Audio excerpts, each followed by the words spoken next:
In the sun-scorched deserts of ancient Greece, a shadow fell over the road to the great city of Thebes.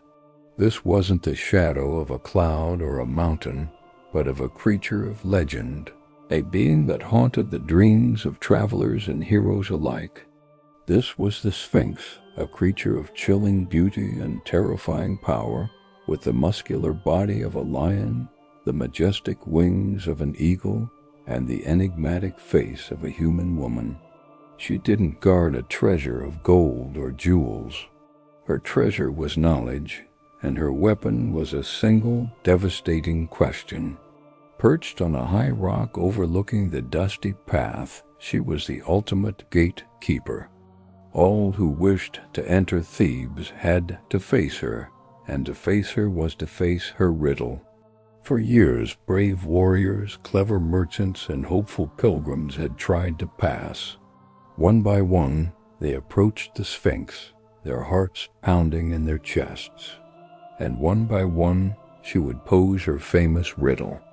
The question itself was a masterpiece of deception, simple in its wording yet profound in its meaning. And time again, traveler after traveler would stand stumped, their minds racing but finding no answer.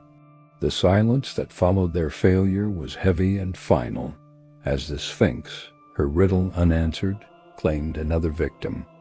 The road to Thebes became a place of fear, littered with the memories of those who had failed the test. The city was effectively cut off, isolated by the intellectual might of this single mythical guardian. But legends are not just about monsters. They are also about the heroes who dare to face them. And one day, a new traveler appeared on the horizon. His name was Oedipus, a man destined for a tragic and complex fate.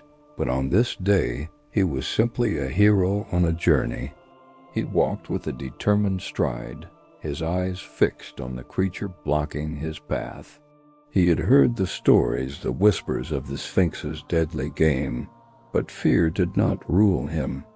As he drew near, the Sphinx's voice, described as both melodious and menacing, echoed through the still air. She fixed her gaze upon him and delivered the very riddle that had sealed the fate of so many before. What is the creature that walks on 4 feet in the morning, 2 feet at noon, and 3 feet in the evening? The air grew tense. This was the moment of truth. Other men had panicked, their thoughts scattering like dust in the wind.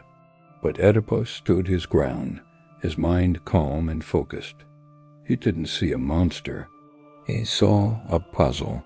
He thought not of the lion's claws or the eagle's wings, but of the words themselves.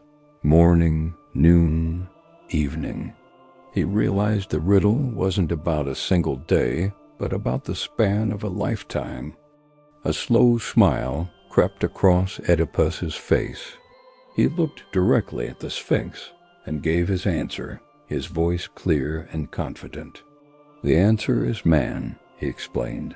"In the morning of his life as a baby, he crawls on all 4s. In the noon of his life, as an adult, he walks upright on 2 feet. And in the evening of his life as an old man, he uses a cane, which acts as his 3rd foot." Silence. For the first time, the Sphinx heard the correct answer. The riddle that had been her power, her identity, was solved. The ancient magic that bound her to the rock and to her cruel purpose was broken. In a moment of shock and defeat, the reign of the Sphinx came to a sudden and dramatic end. The path to Thebes was finally clear. The city was free, not by the swing of a sword or the might of an army, but by the power of a single brilliant thought. The story of Oedipus and the Sphinx became more than just a myth. It became a timeless lesson. It reminds us that the greatest obstacles are often not physical, but intellectual. It teaches us that true strength isn't always found in muscle, but in the ability to think critically, to see beyond the surface, and to solve the puzzles that life throws our way. The legend of the Sphinx endures as a powerful symbol of how intelligence, wit, and a different way of looking at a problem can overcome even the most fearsome challenges. Thank you for watching.